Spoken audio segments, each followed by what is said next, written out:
अस्सलाम वालेकुम। रोज़नामा दुनिया के आज के कॉलम से मैं हूं तैयबा और आप देख रहे हैं ऑडियो विजुअल बुक्स। आज का कॉलम आला इखलाकी इक़दार, तारीख़ 7/9/2020 दिन से दुनिया तक, इलामा इब्तिसाम साहब की तहरीर। हमारे माशरे में अच्छे इखलाक वाले लोग बतदरीज कम होते जा रहे हैं।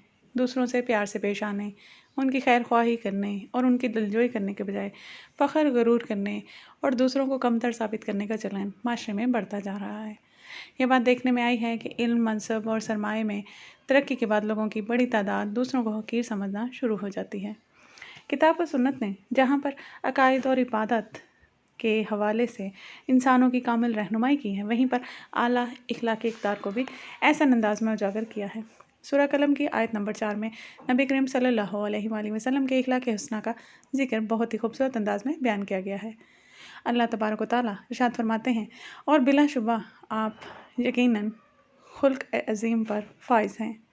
अल्लाह तबारक व तआला ने नबी करीम सल्लल्लाहु अलैहि वसल्लम को इतने आला इखलाक से नवाजा था कि गरीब से गरीब आदमी को भी आप सल्लल्लाहु अलैहि वसल्लम तक रसाई हासिल करने में कोई दिक्कत ना थी। पहली वही के बाद जब आप सल्लल्लाहु अलैहि वसल्लम घर तशरीफ़ लाए तो उस मौके पर सईदा खतीजतुल कुबरा रज़ी अल्लाह ताला अन्हा ने आप सल्लल्लाहु अलैहि वसल्लम के इखलाक हुस्ना की गवाही दी थी। सही बुखारी में यह हदीस सईदा आयशा सिद्दीक़ा रज़ी अल्लाह ताला अन्हा से कुछ इस अंदाज से मरवी है कि आप सल्लल्लाहु अलैहि वसल्लम तो इखलाक हुस्ना के मालिक हैं, आप तो कुंबा परवर हैं, बेकसों का बोझ अपने सर पर रख लेते हैं, मुफलिसों के लिए आप कमाते हैं, मेहमान नवाजी में आप बेमिसाल हैं और मुश्किल वक्त में आप अम्र हक़ का साथ देते हैं। सही मुस्लिम में हज़रत अनस बिन मालिक रज़ी अल्लाह ताला अन्हो का कौल कुछ यूँ मज़कूर है। रसूल अल्लाह सल्लल्लाहु अलैहि वसल्लम तमाम इंसानों में सबसे ज़्यादा खूबसूरत इखलाक के मालिक थे। नबी करीम सल्लल्लाहु अलैहि वसल्लम की बहुत सी अहादीस मुबारका से आला इखलाकी इक़दार की अहमियत वाज़ेह होती है। इस हवाले से दो अहम अहादीस दर्ज झेल हैं। नंबर 1, सही बुखारी में हज़रत अबू हुरैरा रज़ी अल्लाह ताला अन्हु से रवायत है कि रसूल अकरम सल्लल्लाहु अलैहि वसल्लम ने फरमाया, जो लोग तुम में से ज़माना जाहिलियत में शरीफ और बेहतर इखलाक के थे, वही इस्लाम के बाद भी अच्छे और शरीफ हैं, बशर्ते कि वो दीन की समझ हासिल करें। नंबर 2, सही बुखारी में हज़रत अब्दुल्ला बिन उमर रज़ी अल्लाह ताला अन्हु से रवायत है कि आप सल्लल्लाहु अलैहि वसल्लम फरमाया करते थे कि तुम में से सबसे बेहतर वो शख्स है जिसके इखलाक सबसे अच्छे हों। नबी करीम सल्लल्लाहु अलैहि वसल्लम ने घरेलू सतह पर भी आला इखलाकी इक़दार की अहमियत को उजागर फरमाया है।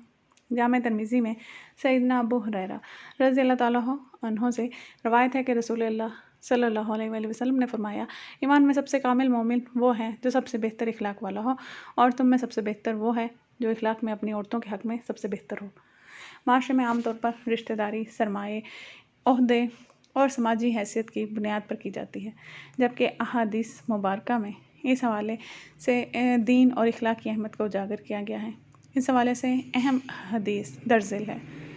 जामे तिर्मिज़ी में हज़रत अबू हातिम उल मुज़नी से रवायत रज़ी अल्लाह ताला अन्हु से रवायत है कि रसूल अकरम सल्लल्लाहु अलैहि वसल्लम ने फरमाया, तुम्हारे पास जब कोई ऐसा शख्स निकाह का पैगाम लेकर आए जिसकी दीनदारी और इखलाक से तुम मुतमईन हो तो उससे निकाह कर दो। अगर ऐसा नहीं करोगे तो ज़मीन में फितना और फसाद बर्पा होगा। अहादीस मुबारका में जन्नत में जाने वाले लोगों के जिन औसाफ का बयान है, उनमें इखलाकी हुस्ना भी शामिल है। इस हवाले से दो अहम अहादीस दर्ज झेल हैं। जामे तिर्मिज़ी में हज़रत अनस बिन मालिक रज़ी अल्लाह ताला अन्हु से रवायत है कि रसूल अकरम सल्लल्लाहु अलैहि वसल्लम ने फरमाया, जो शख्स झगड़े के वक्त झूठ बोलना छोड़ दे, हालांकि वो नाहक पर है, इसके लिए इतराफ़ जन्नत में एक मकान बनाया जाएगा। जो शख्स हक़ पर होते हुए झगड़ा छोड़ दे, इसके लिए जन्नत के बीच में एक मकान बनाया जाएगा। और जो शख्स अपना इखलाक अच्छा बनाए।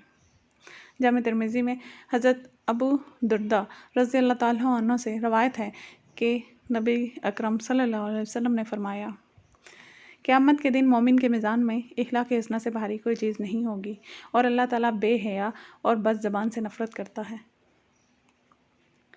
कुरान मजीद की मुतअद्दिद मकामात पर भी आला इखलाकी इक़दार को उजागर किया गया है। सूरह हुजरात में इस हवाले से बहुत से मुफीद असूल और ज़वाबित बयान किए गए हैं, जिनमें से चंद अहम दर्ज झेल हैं। سورہ حجرات کی آیت نمبر 6 میں اللہ تبارک و تعالیٰ ارشاد فرماتے ہیں، اے وہ لوگوں جو ایمان لائے ہو، اگر آئے تمہارے پاس کوئی فاسق کسی خبر کے ساتھ تو تم تحقیق کر لیا کرو اچھی طرح، ایسا نہ ہو کہ تم تکلیف پہنچاؤ کسی قوم کو نادانی سے، پھر تم ہو جاؤ اس پر جو تم نے کیا پشیمان۔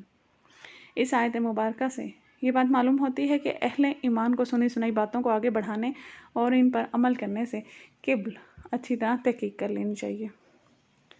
اسی صورت کی آیت نمبر 10 میں ارشاد ہوا، یقیناً مومن تو ایک دوسرے کے بھائی ہیں، پس صلح کرا دو اپنے دو بھائیوں کے درمیان اور اللہ سے ڈرو تاکہ تم پر رحم کیا جائے۔ اس آیت مبارکہ سے یہ بات معلوم ہوتی ہے کہ اہل ایمان کو مسلمانوں کے درمیان تفرقہ پھیلانے کے بجائے ان میں صلح کی کوشش کرنی چاہیے۔ سورہ حجرات میں ایک دوسرے کا استہزاء کرنے اور ایک دوسرے کو برے ناموں سے پکارنے کی بھی سخت مذمت کی گئی ہے۔ سورہ حجرات کی آیت نمبر 11 میں اللہ تبارک و تعالیٰ ارشاد فرماتے ہیں، اے وہ لوگوں جو ایمان لائے ہو، نہ مذاق کرے کوئی قوم کسی دوسری قوم سے، ہو سکتا ہے کہ وہ بہتر ہو ان سے، اور نہ کوئی عورتیں مذاق کریں دوسری عورتوں سے، ہو سکتا ہے کہ وہ بہتر ہوں ان سے، اور نہ تم عیب لگاؤ اپنے نفسوں یعنی ایک دوسرے پر، اور ایک دوسرے کو مت پکارو برے القاب سے۔ کسی کو فسق والے نام دینا برا ہے ایمان لانے کے بعد، اور جس نے توبہ نہ کی تو وہ لوگ ہی ظالم ہیں۔ اگر اس آیت مبارکہ میں بیان کردہ تعلیمات پر عمل کر لیا جائے تو سماجی حوالے سے بہت حدوں تک جھگڑوں کا خاتمہ ہو سکتا ہے۔ ہمارے معاشرے میں بہت سے لوگ دوسروں کے بارے میں بدگمان رہتے ہیں، ان کے معاملات میں تجسس رکھتے ہیں، ان کی پیٹھ پیچھے برائی کرتے ہیں۔ ان رویوں کی وجہ سے کئی مرتبہ مختلف طرح کے مسائل اور تنازعات پیدا ہو جاتے ہیں۔ اللہ تبارک و تعالیٰ نے ان بری عادات کی بھی سخت مذمت کی ہے، چنانچہ سورہ حجرات کے آیت نمبر 12 میں ارشاد ہوا، اے وہ لوگوں جو ایمان لائے ہو، اجتناب کرو بہت گمان کرنے سے، بے شک بعض گمان گناہ ہیں، اور تم جاسوسی نہ کرو اور نہ غیبت کرے تم میں سے کوئی دوسرے کی۔ کیا تم میں سے کوئی ایک اس بات کو پسند کرتا ہے کہ وہ گوشت کھائے اپنے مردہ بھائی کا، تو تم ناپسند کرتے ہو اسے، اور اللہ سے ڈرو، بے شک اللہ بہت توبہ قبول کرنے والا نہایت رحم کرنے والا ہے۔ دیکھنے میں آیا کہ بہت سے لوگ اپنے قبیلے، کنبے اور برادری کی وجہ سے فخر کرتے ہیں اور دوسروں کو اپنے سے کمتر سمجھتے ہیں، حالانکہ قبیلہ، کنبہ اور برادری پہچان کا ذریعہ ہے، اور اللہ تعالیٰ کے نزدیک عزت والا وہی ہے جو اس سے زیادہ ڈرنے والا ہو۔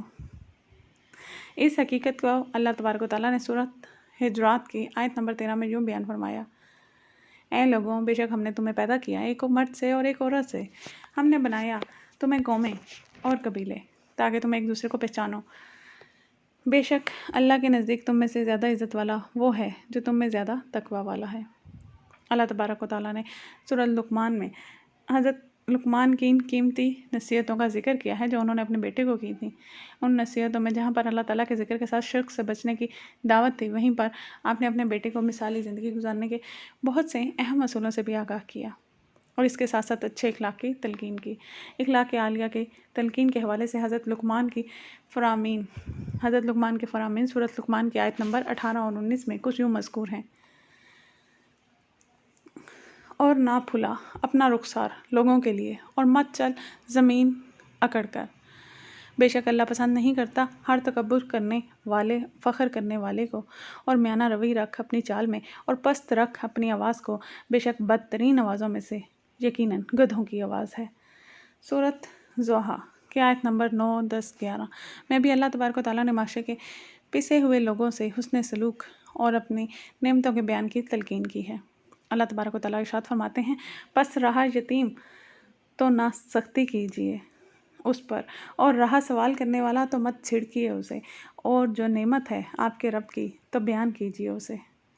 مذکورہ بالا آیات اور احادیث مبارکہ سے حسن اخلاق کی اہمیت واضح ہوتی ہے۔ ہمیں بھی اپنی معاشرتی، کاروباری اور گھریلو زندگی میں دوسرے لوگوں کے ساتھ اچھا برتاؤ اور بہترین سلوک کرنا چاہیے، اور معاشرے کی اخلاقی اقدار کو بہتر بنانے کے لیے اپنی ذمہ داریوں کو ادا کرنا چاہیے، تاکہ ہمیں اللہ تبارک و تعالیٰ کی رضا حاصل ہو جائے اور ہم دوسرے انسانوں کے ساتھ اچھا معاملہ کرنے والے بن جائیں۔ سننے کا شکریہ۔ لائک اور سبسکرائب کرنا نہ بھولیں تاکہ آنے والی ہر ویڈیو سے مستفید ہو سکیں۔ شکریہ۔